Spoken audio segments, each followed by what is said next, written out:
Ayun no, napakaganda naman itong island na ito.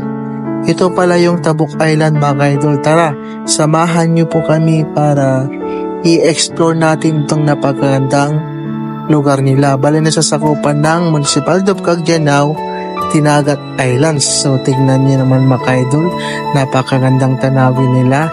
At saka ito po lang mga ka-idol, i-draw-draw shots natin mula dito sa pantalan nila patungo po doon sa island. Ayan, tignan niyo naman mga ka-idol, no? Napakaganda talaga. Actually po dito mga ka-idol, dalawang island po ito.